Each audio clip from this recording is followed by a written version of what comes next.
I hope you did not see him in the dark.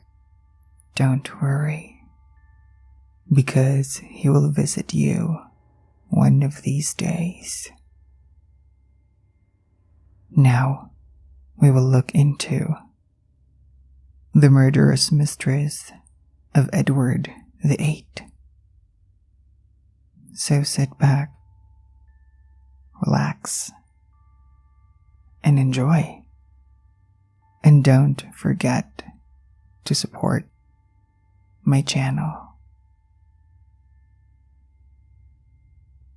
Marguerite Alibert, also known as Maggie Miller, Marguerite Laurent, and Princess Famille, was born in 1890 in Paris to poor parents. Her father worked as a coach driver, and her mother was a domestic servant. From an early age, they knew their daughter's greatest advantage was her great beauty, and they hoped her looks would be her ticket to a world far beyond the one she was raised in.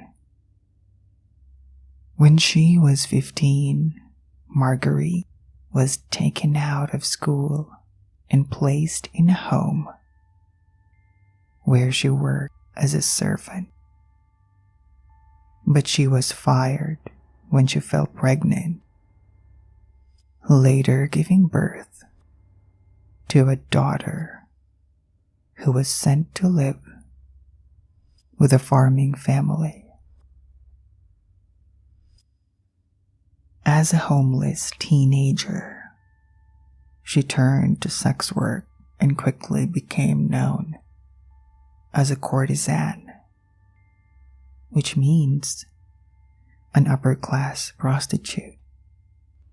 Madame Denard, the brothel owner, described her as the mistress of nearly all of my best clients, gentlemen of wealth and position in France, England, America, and other countries.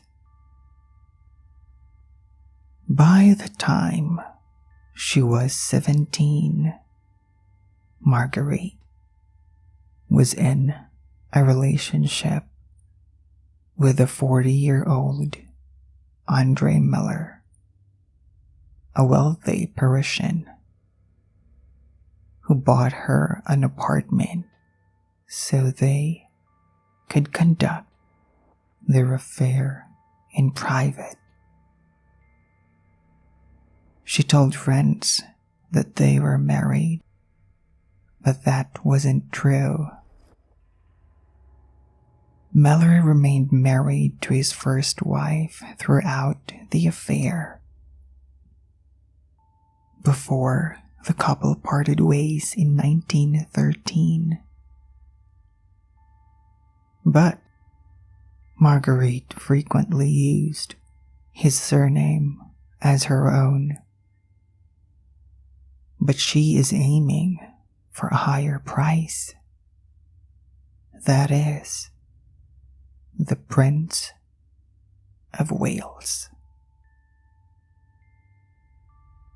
Marguerite was a few years older and infinitely more streetwise when she met Prince Edward. Rumors also said that she taught the prince a lot of sexual techniques. Marguerite was intelligent and articulate, as well as being skilled in the bedroom, making her a highly sought-after courtesan, and she used these qualities to her advantage. charming the prince to fall in her web of games. At the height of their romance, Prince Edward at least sent 20 letters.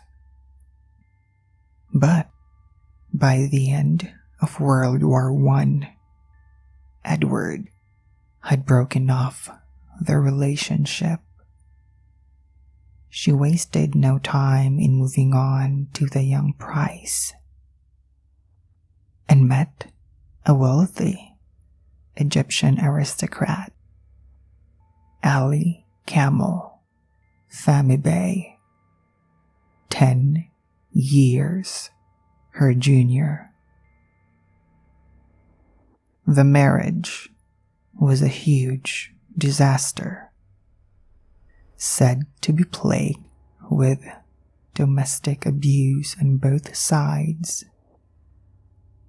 giving the couple the name the Fighting Fammies, as their stormy relationship caused a havoc across the upper-class establishments in Paris, London, and Egypt. And when the marriage failed, it did so in the most explosive, dramatic way. On the 1st of July, 1923, the couple arrived in London for holidays. They stayed at the Savoy Hotel with their entourage, consisting of a secretary, a valet, and a maid. And on the 9th of July, the couple and the secretary went to see the operetta, The Merry Widow. Upon returning to the hotel, they had a late supper where they started one of their frequent arguments. At 2:30 a.m. on the 10th of July, Marguerite shot her husband repeatedly from behind, striking him in the neck, back, and head. She used a .32 caliber pistol. Ali Camel Famibay was transported to Charing Cross Hospital, but died of his wounds in about an hour. Some account says that she is not worried to be imprisoned. After all, she had the ultimate bargaining tool. That is, Edward's letters.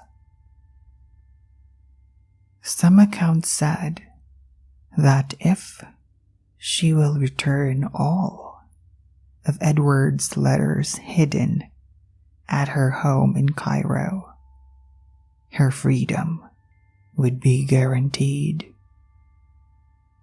The trial opened on Monday, 10th of September 1923, with a large number of people queuing to enter, including some who had waited since before daybreak, eager to catch a glimpse of the 32-year-old French beauty who'd gunned down her husband. The trial lasted until Saturday, September 15. During the whole process, Marguerite presented herself as the victim of the brutality and beastliness of her Oriental husband.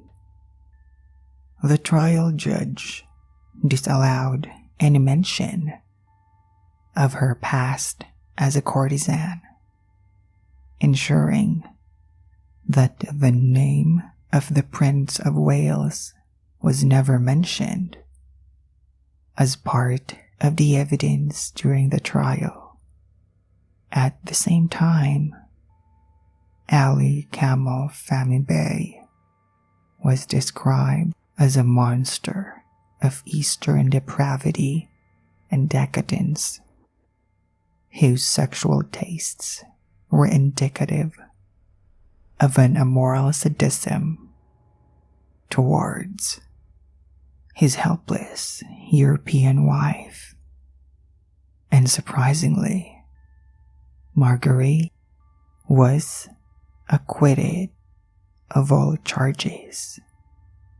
After the trial, she sued her late husband's family, aiming to lay claim to his property.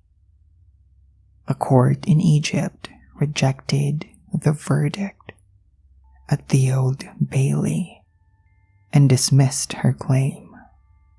She lived in an apartment facing the Ritz in Paris until the end of her life. After her death, the few remaining letters from Edward, which she had kept as insurance, were found and destroyed. What do you think about this murder case? Let me know in the comments section. I hope you enjoyed our episode for today, and don't forget to like, share, and subscribe. Remember, be afraid of the dark. He is always watching.